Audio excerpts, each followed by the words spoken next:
Hey guys, Jesse here, and today I'm going to be taking a look at the Master Grade Gundam AGE II Magnum. Now, this kit I have some mixed opinions on. I'll just say that if you're a fan of the design and you like the look of the Master Grade and you want this kit, then just go ahead and get it. It's a fine kit, and in the end, I do really like it. But the process of getting to this point was a little bit of a headache. That's mainly due to the fact that this kit transforming kits, especially Master Grades, always are going to be a little overcomplicated and have some stability issues, which this kit does have. But overall, it's okay. It's still a good kit, and I'm happy to have it. Now, this is just an out-of-box build. I've done nothing to it. The only thing I've done really is paint the eyes and camera and put some chrome behind the chest A there to make it glow a bit better. Aside from that, I haven't panel lined this, I haven't top coated it or anything. This is just as it comes out of the box.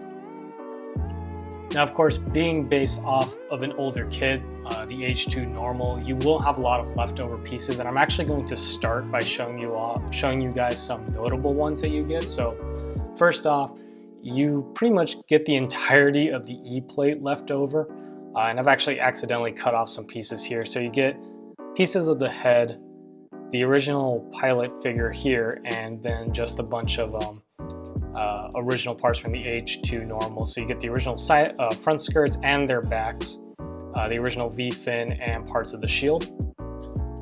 You get some leftover clear green parts for the eyes and camera, which you could probably use in some sort of kit bash or something. You get some pieces left over on the eye plate. You actually get two of these, so all the leftover parts on one plate will be the same on the other. You get some pieces for the legs, the shoulders, and just some random plates here and there. Finally, you get some leftover barrel pieces for the original rifle. The new rifle has a lot longer and slimmer barrels, so they had to make new parts for it. But these could be useful if you're looking for some cannon pieces or trying to complete some rifle or something. And that's it for the notable extra parts. You do, again, get some more inner frame extra parts, but they're very specialized, so they would be kind of hard to form into something useful. Then again, the creativity and ingenuity of Gunpla builders never ceases to amaze me. So I'm sure every leftover piece from this guy has some sort of use to somebody.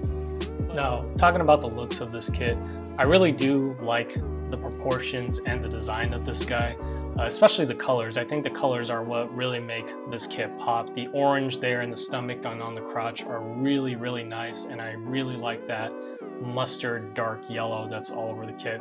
And of course, the primary color there, which is sort of a purplish, bluish gray, is very unique, and it looks nice on this guy. So if this kit has anything going for it, it has to be the colors and its overall design.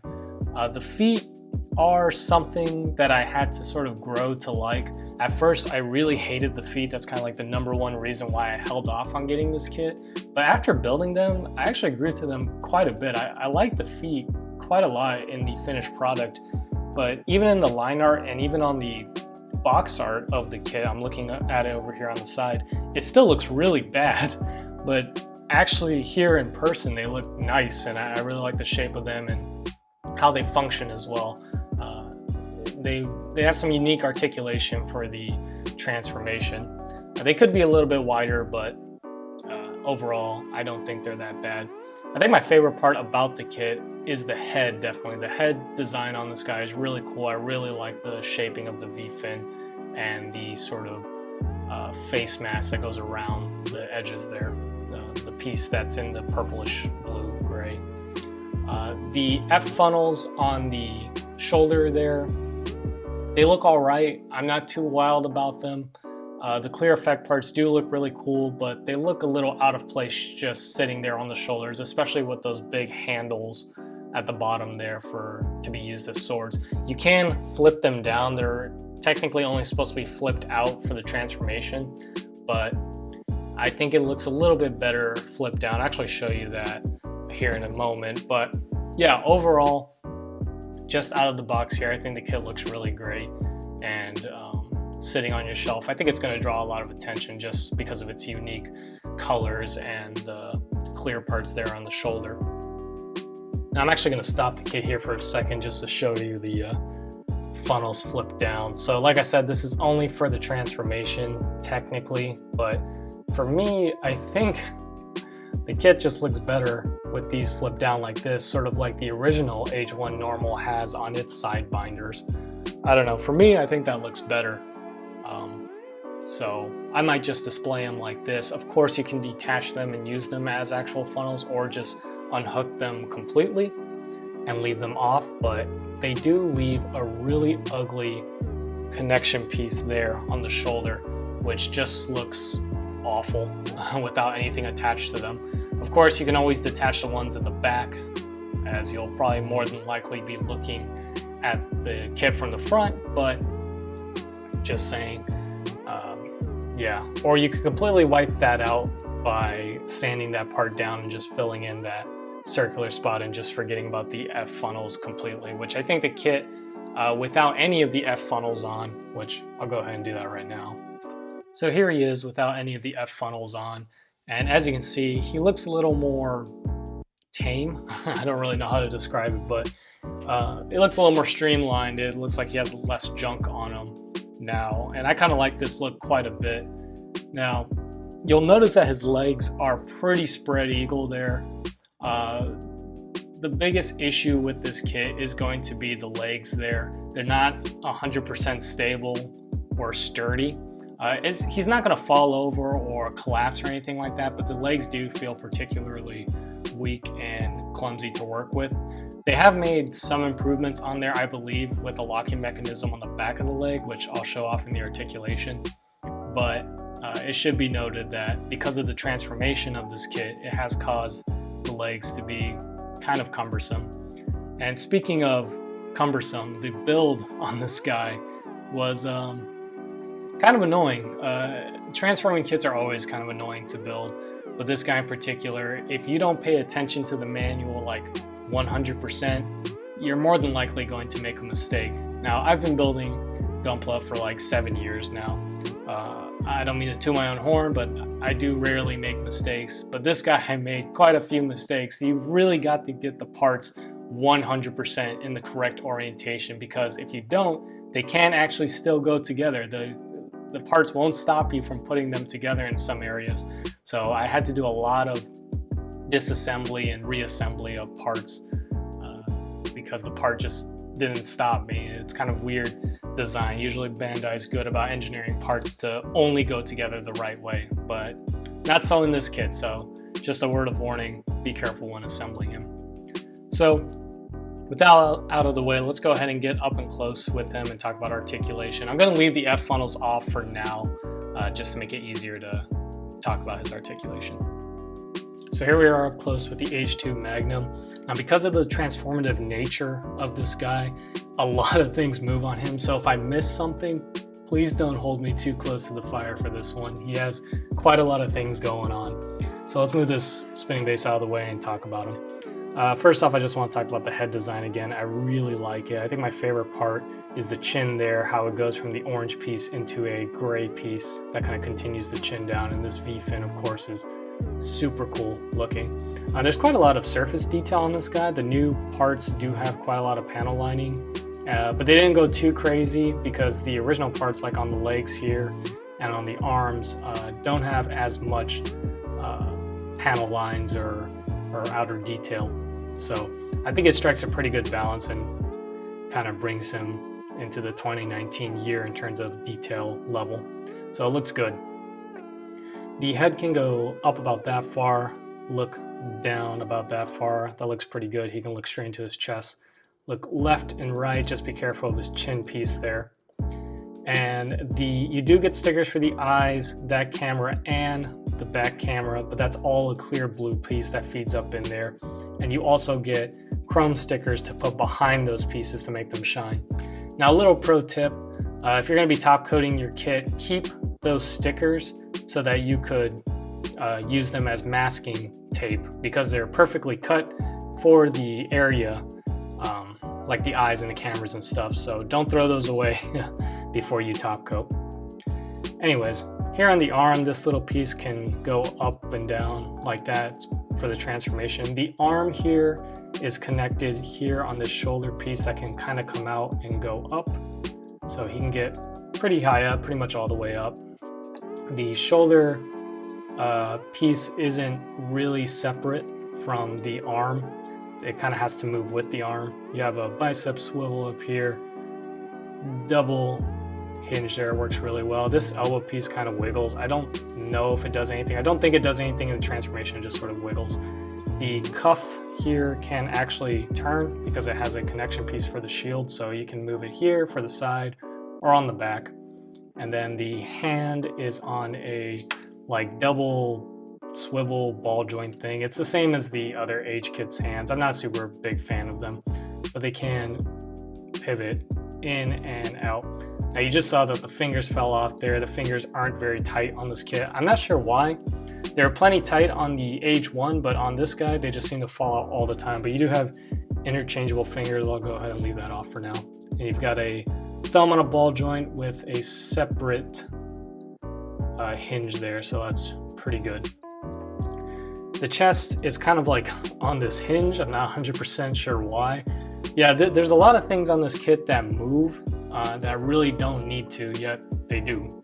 So the F funnel connection pieces here just turn like this, so you can imagine what that kind of looks like. The F funnels themselves, I'll go ahead and connect one and show it off. They're pretty easy to connect onto the guy. They just slide on like that, but go ahead and flip them up the right way too. It can come in and out like this and turn, so pretty good movement on there. They can get out of the way if you want to keep them on the pose. The cockpit does open. The way this cockpit opens is some insane shit. So the cockpit is actually in the chest, but it comes up the stomach. So you pull forward this white part, pull down this orange part. Pushing them back a bit helps. I guess I'll show off the torso movement. It's okay. It's nothing too great. Kind of wish it was better, but I think they had to keep it that way for the transformation. Pull up that darker purple part. Somehow flip down this orange part without destroying your finger or the kit. Sorry about that. I had to use the help of one of the beam sabers. And then you pull down this little like tab in there to pull down the cockpit. Now, I'm going to do this off screen because it is impossible to get it without any sort of hobby knife or any sort of help. And there he is. There's the pilot coming down out of the stomach. It's a really cool mechanism. Super pain in the ass to actually do, but if it's just a cool little piece of engineering to actually get it to work properly. So just to show you the pilot going back up, excuse me, there he goes, just slides up in there, close up the stomach, pull down your dark piece there, then push up on the white piece. So yeah, pretty crazy piece of engineering, and it doesn't really hinder the stability of the chest there, so that's good. Coming down to the skirts here, they're just on ball joints. They're not super securely attached. I really like the design of the new front skirts. They're really cool. These side skirts can come all the way out, and this part can move back and forth. That's again mainly for the transformation. Not a super big fan of the design of these side skirts. They look a little goofy, but they can get all the way out of the way. The back skirt, for as big as it is, can actually move in and out like that, and the beam sabers are actually on these little ball joints, and they actually store in the back skirt just like this. So I think that's a really cool way to store the beam sabers, and they fit really well. Also, a little note on these beam sabers: pay close attention when you assemble these, because you might just break off the connection point like a certain someone who can't use the other beam saber because he broke off that connection point. Anyways, down to the hips, you can spread them out pretty nicely. They have no problems moving at the hips. There goes that skirt armor. I'm just going to leave that off. The legs are double jointed there. It looks really nice. The knee part does look really, really awkward and pretty bad, but that's because it comes out as landing gear for the transformation. So that doesn't look too nice, but that's just how it needs to be. Now, I mentioned that there's a sort of locking mechanism in the leg. This calf piece kind of keeps the knee from flopping apart and bending an opposite way. If you pull this, then you're able to bend it like that.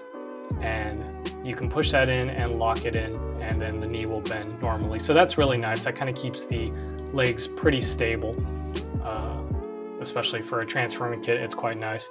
Now, like I said, it does have stability problems in the legs, but that's just because there's so many moving components in it. It does tend to be a little bit loose. The front ankle armor kind of pivots up and down like this, not too much movement. Then the feet can come in and out like, or can ankle rock like this, go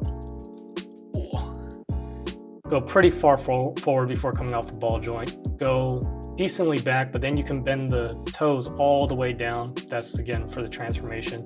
And then you kind of have a separate toe hinge there. So it's pretty nice. I like the feet again. I like the design of the feet after building it. They look quite good and pretty cool, and they work really well. Now let's take a look at his accessories. Of course, you've already seen the F funnels here, but it can be held in the hand as a sword. And of course you can open it up and hold it that way. Again, this is only for the transformation. They're supposed to be held like this, but it's completely up to you. I don't really like these as a weapon, as a handheld weapon, because of this connection piece. It just looks really ugly. It doesn't look like it's supposed to be there. I'd much rather have them just on the Gundam, but you can't use them that way. And for each of these F funnels, which you have 4 of them, you get a little adapter piece that you can plug onto there, and you can actually attach to an action base stand, one of these little tinier ones, so you can have that posed in the air next to the Gundam. So you get 4 of those adapter pieces, which is really nice. Next up, you've got his shield, which I'm not a super big fan of this shield. It doesn't really scream shield to me. It looks more like some sort of dagger weapon.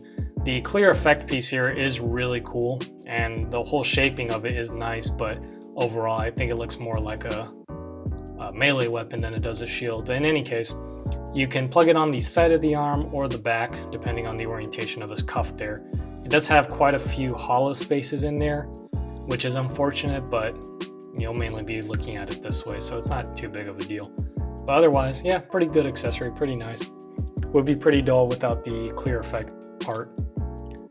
Then you've got a couple of beam saber effect parts.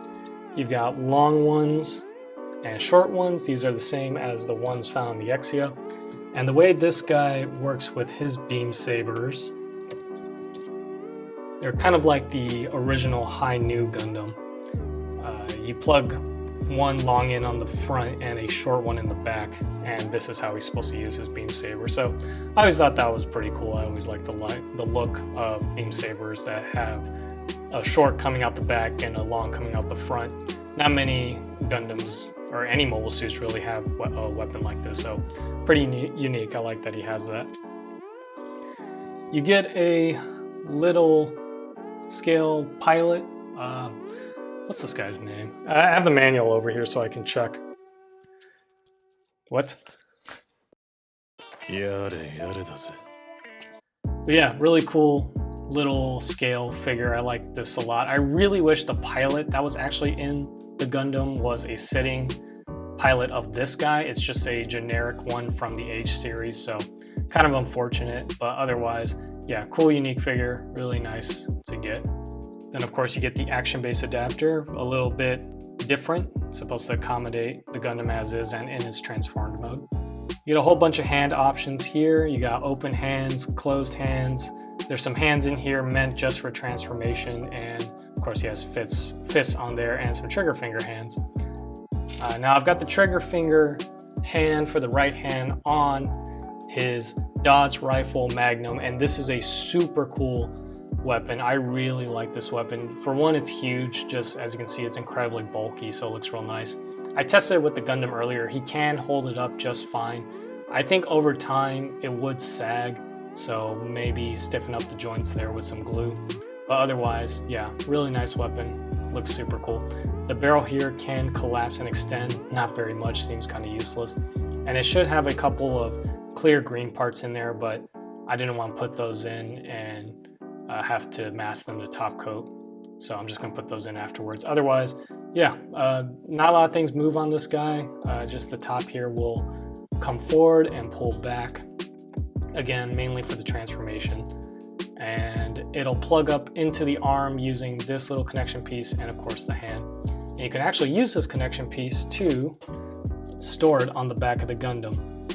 And that looks absolutely ridiculous. That looks unbelievably stupid. So we're just gonna go ahead and take that off of him and never speak of that feature ever again. Finally, I just wanted to show off the decals you get with him. All sticker decals. They look really nice. The pinstriping, however, like I know on these stickers, aren't very white.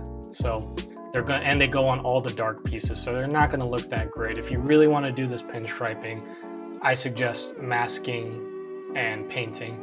Since they're all straight lines, it should be fairly simple, even if you're just gonna paint just the white. So I'm not gonna be using the pinstriping, but I'll end up using the rest of these decals since they're cut really thinly. Now, of course, this guy transforms, and I'm gonna go ahead and do the transformation. I'm gonna do it off camera, but in 3, 2, 1, and voila, there it is. Yeah, despite my best efforts, I just could not transform this guy. The main issue being that the legs here are supposed to hook into the side skirts here, and it just was not happening.